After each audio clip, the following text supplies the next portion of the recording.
Hi dear students. കഴിഞ്ഞ ദിവസമാണ് നമ്മുടെ 10ാം ക്ലാസ്സിൻ്റെ റിസൾട്ട് വന്നിട്ടുണ്ടായിരുന്നത്. ഇനി നമ്മളെ നെക്സ്റ്റ് പ്രോസസ്സ് എന്ന് പറയുന്നത് അലോട്ട്മെൻ്റ് ആണ്. മെയ് ലാസ്റ്റ് വീക്ക് അല്ലെങ്കിൽ ജൂൺ ഫസ്റ്റ് വീക്ക് ആയിട്ട് നമുക്ക് അലോട്ട്മെൻറ്റ് പ്രോസസ്സ് സ്റ്റാർട്ട് ചെയ്യുന്നതായിരിക്കും. സോ ഈ പ്രോസസ്സിലേക്ക് എന്തൊക്കെ കാര്യങ്ങളാണ് നമ്മൾക്ക് അറേഞ്ച് ചെയ്യാനായിട്ടുള്ളത്? ആദ്യം തന്നെ SLCൻ്റെ മാർക്ക് ലിസ്റ്റാണ്. ചിലപ്പോൾ സർട്ടിഫിക്കറ്റ് വരുന്നുണ്ടായിരിക്കും, ഇല്ലയെന്നാണെങ്കിൽ നിങ്ങൾക്ക് റിസൾട്ട് വന്നിട്ടുള്ള കോപ്പീസ് നിങ്ങൾ എടുത്തു വെക്കുക. അത് കമ്പൽസറി ആയിട്ടുള്ളൊരു കാര്യമാണ്. നെക്സ്റ്റ് എന്ന് പറയുന്നത് പാസ്പോർട്ട് സൈസ് ഫോട്ടോസ് ആണ്. അത് നമ്മൾ ആപ്ലിക്കേഷൻ്റെ സമയത്ത് കൊടുക്കേണ്ട കാര്യമാണ്.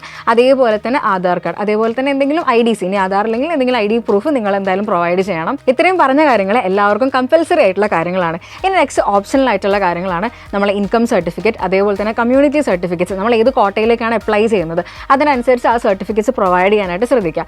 ആൻഡ് അതേപോലെ തന്നെ നമ്മൾ NCC, NSS, അതേപോലെ തന്നെ സ്പോർട്സിനൊക്കെ നിങ്ങൾ പങ്കെടുത്തിട്ടുള്ള ആൾക്കാരാണെങ്കിൽ ആ സർട്ടിഫിക്കറ്റ്സിനൊക്കെ വെയിറ്റേജ് ഉണ്ട്. അപ്പോൾ നിങ്ങൾ അപ്ലൈ ചെയ്യുന്ന സമയത്ത് എന്തൊക്കെ ഡീറ്റെയിൽസ് ആണോ നിങ്ങൾ കൊടുക്കുന്നത് അതിനുള്ള ഡോക്യുമെൻറ്റ്സ് നിങ്ങൾ എന്തായാലും കയ്യിൽ കരുതണം. അത് നമ്മളവിടെ ഹാജരാക്കേണ്ടതുണ്ട്. ഇത്രയും കാര്യങ്ങളാണ് അലോട്ട്മെൻറ്റ് പ്രോസസ്സിലേക്ക് നമുക്ക് ആവശ്യമായിട്ടുള്ള കാര്യങ്ങൾ. നെക്സ്റ്റ് എന്ന് പറയുന്നത് ഏത് സ്കൂളിലേക്കാണ് ഇനി നിങ്ങൾ അപ്ലൈ ചെയ്യുന്നുണ്ടായിരിക്കാം. HSCAP എന്നുള്ള ഗവൺമെൻറ്റിൻ്റെ സൈറ്റ് ഉണ്ട്. അതിൽ നിങ്ങൾ കയറി കഴിഞ്ഞാൽ ഡിസ്ട്രിക്റ്റിൽ നിന്ന് കൊടുക്കാനുള്ളൊരു ഓപ്ഷൻ ഉണ്ട്. അതിൽ കൊടുത്തു കഴിഞ്ഞാൽ നിങ്ങൾ ഏത് ഡിസ്ട്രിക്റ്റിലാണെന്ന് വെച്ച് കഴിഞ്ഞാൽ ഇപ്പോൾ കോഴിക്കോട് നിന്ന് കൊടുക്കുകയാണെങ്കിൽ അവിടെ ആ കോഴിക്കോടുള്ള മുഴുവൻ സ്കൂളുകളുടെ ലിസ്റ്റ് നിങ്ങൾക്ക് കിട്ടുന്നുണ്ടായിരിക്കും. ഓരോ സ്കൂളിലും ഏതൊക്കെ കോഴ്സുകളാണ് പഠിപ്പിക്കുന്നത്, അതായത് സയൻസ് ആണ്, കൊമേഴ്സ് ആണ്, ഹ്യൂമാനിറ്റീസ് ആണ്, അങ്ങനെ ഏതൊക്കെ കോഴ്സുകളാണ് ഉള്ളത് എന്നതിനെ പറ്റിയൊരു ഡീറ്റെയിൽസ് നിങ്ങൾക്ക് അവിടെ കിട്ടുന്നുണ്ടായിരിക്കും. അവിടെ നിങ്ങൾ നോക്കിക്കഴിഞ്ഞാൽ കോഡുകളായിരിക്കും ഉണ്ടായിരിക്കുക. 1, 36, 37 അങ്ങനെ കോഡുകളായിരിക്കും. സോ സയൻസ് ആണെങ്കിൽ 1, 2, 3 എന്നുള്ള കോഡുകളായിരിക്കും. ആൻഡ് അതേപോലെ തന്നെ ലിസ്റ്റുകളുടെ കാര്യം, ഇതേപോലെ ഈ നമ്പേഴ്സ് എന്തിനാണ് റെപ്രസെൻറ്റ് ചെയ്യുന്നത് എന്നുള്ളതിൻ്റെ കാര്യം ഓൺലൈൻ അവൈലബിൾ ആണ്. HSCAPൻ്റെ തന്നെ ലിസ്റ്റ് ഓഫ് സ്കൂൾസിൽ, അതേപോലെ ലിസ്റ്റ് ഓഫ് കോഴ്സസിൻ്റെ ഡീറ്റെയിൽസ് ഉണ്ട്. അത് നിങ്ങൾ നോക്കാം. ഇനി നമ്മൾ കൊമേഴ്സിൻ്റെ കേസിലേക്ക് വരികയാണെങ്കിൽ 36, 37, 38, 39 ഈ 4 കോഡുകളാണ് കൊമേഴ്സിലേക്ക് വരുന്നുണ്ടായിരിക്കുക. അതായത് 4 ഓപ്ഷൻ പേപ്പേഴ്സ് ആണ് നമുക്കുള്ളത്.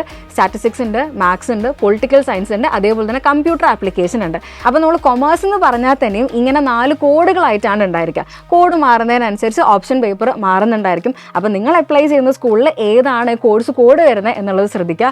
36 എന്ന് പറയുന്നത് മാത്സ് ആണ് അവിടെ ഓപ്ഷൻ വരുന്നുണ്ടായിരിക്കുക. 37 ആണെങ്കിൽ സ്റ്റാറ്റിസ്റ്റിക്സ് ആണ്, 38 ആണെങ്കിൽ പൊളിറ്റിക്കൽ സയൻസ് ആണ്, ആൻഡ് 39 ആണെങ്കിൽ കമ്പ്യൂട്ടർ ആപ്ലിക്കേഷൻ ആണ് വരുന്നുണ്ടായിരിക്കുക. ബാക്കി എല്ലാം സെയിം തന്നെയാണ്. ബിസിനസ് സ്റ്റഡീസ് ഉണ്ടായിരിക്കും, എക്കണോമിക്സ് ഉണ്ടായിരിക്കും, അക്കൗണ്ടൻസി ഉണ്ടായിരിക്കും. ഇത് കോമൺ ആയിട്ട് ഈ 4 കോഡിലും കോമൺ ആയിട്ടുള്ള കാര്യങ്ങളാണ്. ബാക്കി മാറുന്നുണ്ടായിരിക്കും, ഞാൻ പറഞ്ഞ പോലെ ഓപ്ഷൻ പേപ്പേഴ്സ് ആണ്.